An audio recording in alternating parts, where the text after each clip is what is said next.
came to me one time and said,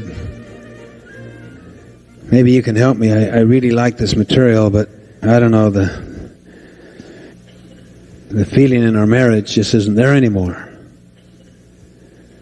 And yet we're concerned about these children.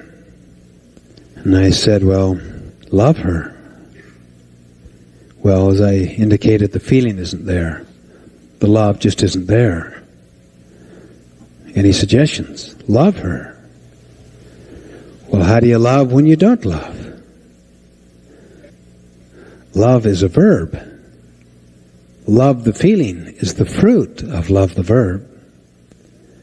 Study all the great literature of all the civilizations and societies that have endured, and show me anywhere where love is a feeling. That's the Hollywood culture. Love, the feeling, is the fruit. Look at the love that a mother feels for the new baby that she just carried and delivered into the world. She produced the love she feels. She sacrificed. Love is a verb, first and foremost. Then it is a feeling. Forgiveness is a verb. Forgetting is a verb. I have seen so many relationships rebuilt if only one of the parties would cultivate these proactive muscles. And you have to practice these muscles like doing push-ups. You can't all of a sudden develop strong muscles. There's a price that has to be paid, and it takes patience. Try this for 30 days. Test this concept of proactivity for 30 days.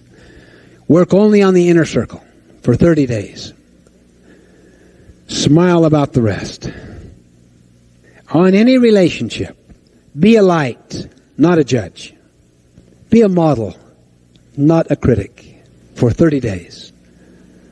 Many couldn't make it past the first night because they're so addicted to victimism and to absolving themselves of responsibility. See, if I am not responsible, what am I?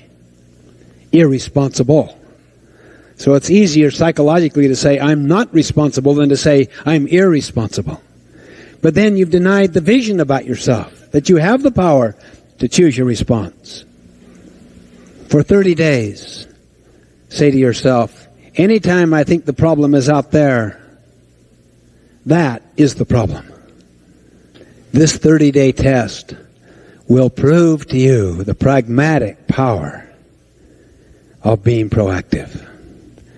You're always kind of taking initiative. You go home, the place is a mess. You say nothing, you confess no one's sins.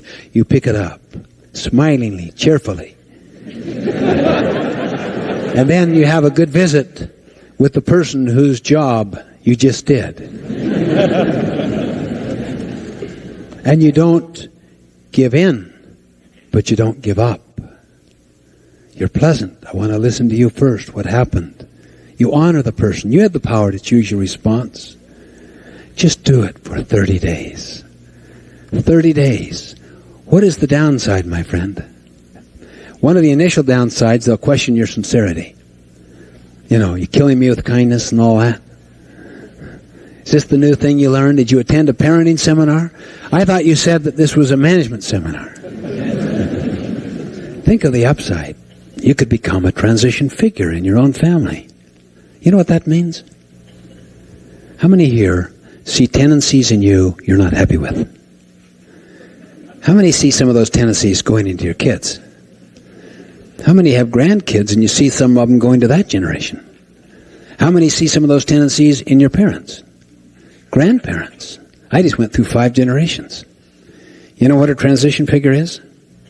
It means you stop the transmission of those tendencies with you. You stop them. They don't go into your kids. If they're deep in you, you're going to have to practice more proactive muscles. Imagination, conscience, independent will, more integrity, more personal sacrifice till they get out of you so they don't go into your kids. It doesn't affect them, their spirits and their attitudes. You came out of an angry family and you're just full of gentleness, sweetness, and kindness. Why? because in some way you absorbed the other and radiated the new. That was part of your mission statement. You came out of families that did fighting and flighting to solve problems. You've learned to do problem solving synergistically. Do you know what it'll do? It'll back up. It'll start to affect your brothers and sisters, your parents if they're still living. That's what a transition figure is. To stop that and to create a new tradition. Same thing in your business. As you know full well, the old bureaucracies, the old authoritarian approaches are dying out. They survive only on a local or regional basis. When you're against the global marketplace, you've got to have deep empowerment. You can't be a little tin god anymore and throw your weight around and create a high trust culture. You have to learn to tap into the latent intelligence of all people. That's what a transition figure is.